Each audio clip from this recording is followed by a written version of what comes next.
Bruce Lee, ये नाम सुनते ही क्या याद आता है? फाइटिंग, ननचक्स। लेकिन सोचिए, 32 साल की उम्र में दुनिया से चले जाने के बावजूद उन्होंने एक ऐसा राज छोड़ा, पानी के बारे में, जो किसी को भी मेंटली अनब्रेकेबल यानी अटूट बना सकता है। और कमाल की बात यह है कि ज्यादातर लोग उनके सबसे गहरे सबक को समझ ही नहीं पाए। हाँ बिल्कुल, 99% लोग तो उन्हें उनके 1 इंच पंच या मार्शल आर्ट्स के हैरत अंगेज करतबों के लिए ही जानते हैं। लेकिन उनकी असली ताकत, वो एक फिलॉसफी थी। एक ऐसी सोच जो इतनी सीधी सादी है कि एक बच्चा भी समझ जाए, और फिर भी इतनी गहरी कि आज हार्वर्ड के रिसर्चर्स भी उस पर स्टडी कर रहे हैं। एक पल के लिए सोचिए, वो कौन सा लम्हा होता है जब कोई इंसान सच में अनब्रेकेबल महसूस करता है, जब मुश्किलें उसे हिला नहीं पाती, जब रिजेक्शन दिल पर नहीं लगता, या जब नाकामी उसकी पहचान नहीं बन पाती। पता है, ब्रूस ली ने इसी एहसास का राज जान लिया था। तो आखिर ये फिलॉसफी आई कहाँ से? चलिए सीधे इसकी शुरुआत में चलते हैं। ये कहानी है 1971 की, ब्रूस ली के घर के पिछवाड़े की, जहाँ एक मामूली से पानी के होज ने सब कुछ बदल दिया। उस दिन ना ब्रूस हॉलीवुड से मिल रहे रिजेक्शन से बहुत परेशान थे। दोपहर का वक्त था। उन्होंने देखा कि उनका 6 साल का बेटा ब्रैंडन एक पानी के होज से खेल रहा है, और पानी किसी भी रुकावट के सामने रुक नहीं रहा था। वो या तो उसकी चारों ओर से निकल जाता, या नीचे से, या फिर सबसे छोटी दरार से भी अपना रास्ता बना लेता था। और बस उसी शाम उन्हें एक जबरदस्त रियलाइजेशन हुआ। ये वो दौर था जब ब्रूस ली को महसूस हो रहा था कि वो कहीं फिट नहीं होते। अमेरिकन के लिए वो टू चाइनीज थे, और चीन के लोगों के लिए टू अमेरिकन, मतलब वो कहीं के नहीं थे। और इसी अकेलेपन के एहसास के बीच उन्हें पानी में अपना जवाब मिल गया। उन्होंने फौरन अपनी नोटबुक उठाई और लिखा, पानी की तरह बनो, जो दरारों से अपना रास्ता बना लेता है। जोर जबरदस्ती मत करो, बस ऑब्जेक्ट के हिसाब से ढल जाओ, और तुम्हें उसके आसपास या उसके अंदर से एक रास्ता मिल ही जाएगा। यही वो पल था जिसने सब कुछ बदल दिया। तो इस फिलॉसफी की पहली लेयर क्या है? एडेप्टेबिलिटी, हिंदी में कहे तो अनुकूलनशीलता। उनकी बेटी शैनन ली अपनी किताब में लिखती हैं कि कामयाब लोग यही तो करते हैं। जब एक दरवाजा बंद होता है ना, तो वो एक खिड़की ढूंढ लेते हैं।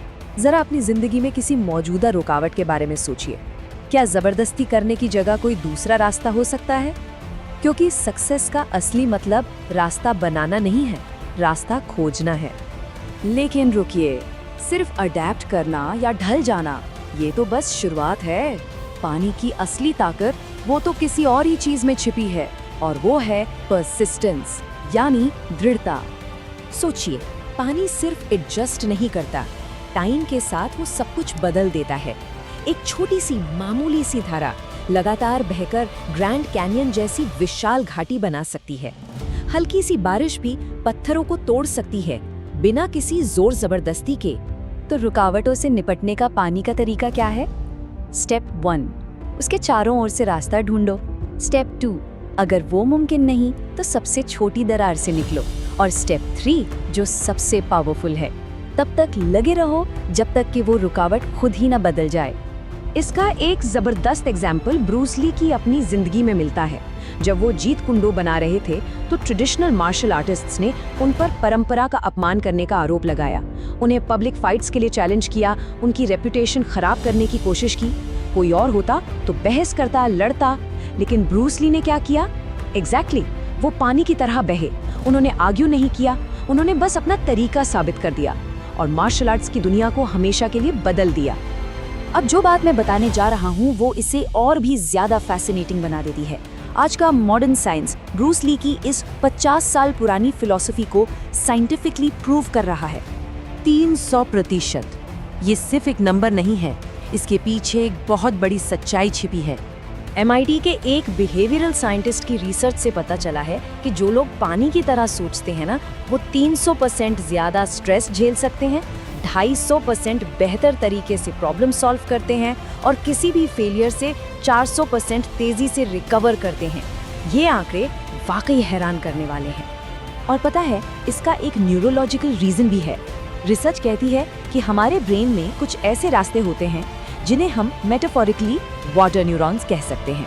ये चैलेंजेस आने पर एक्टिवेट होते हैं। लेकिन 90% लोगों में रिजिड थिंकिंग, यानी चीजें तो ऐसी ही होती हैं वाली सोच, इन रास्तों को ब्लॉक कर देती है। और तो और कॉग्निटिव साइंटिस्ट ने ये भी पाया है कि सिर्फ 30 दिन पानी की तरह सोचने की प्रैक्टिस करने से ब्रेन का स्ट्रक्चर सचमुच बदल सकता है। स्ट्रेस और एंजाइटी वाले सेंटर्स छोटे हो जाते हैं और क्रिएटिविटी और प्रॉब्लम सॉल्विंग वाले रास्ते मजबूत हो जाते हैं। तो ये सब जानने के बाद असली सवाल ये उठता है कि इस पावर को अनलीश कैसे किया जाए, और जवाब कुछ नया बनने में बिल्कुल नहीं है। 60%। ये नंबर हम सबसे जुड़ा हुआ है, हर एक से। सच तो ये है कि हमारा शरीर 60% पानी से बना है। ये शक्ति कहीं बाहर से नहीं लानी है, ये पहले से ही हमारे अंदर बह रही है। हमें बस इसे याद करना है। जैसा कि एक परफॉर्मेंस कोच ने कहा है, कामयाब लोग ऑब्स्टिकल्स को प्रॉब्लम की तरह नहीं बल्कि एक लैंडस्केप की तरह देखते हैं जिससे होकर गुजरना है। नौकरी चली गई, कोई बात नहीं, पानी की तरह नए रास्ते ढूंढो। रिश्ता टूट गया, पानी की तरह नया चैनल बनाओ। हर रुकावट एक डेड एंड नहीं है बल्कि डायरेक्शन बदलने का एक इशारा है। तो आखिर में चॉइस एकदम साफ है। वो चट्टान बनना है जो दबाव में टूट जाती है, या वो पानी जो उस चट्टान का आकार ही बदल देता है। अनब्रेकेबल होने का मतलब सबसे सख्त होना नहीं है बल्कि सबसे अडेप्टेबल होना है। पानी की तरह बनिए और फिर देखिए कि आप अपने आसपास की दुनिया को कैसे बदलते हैं।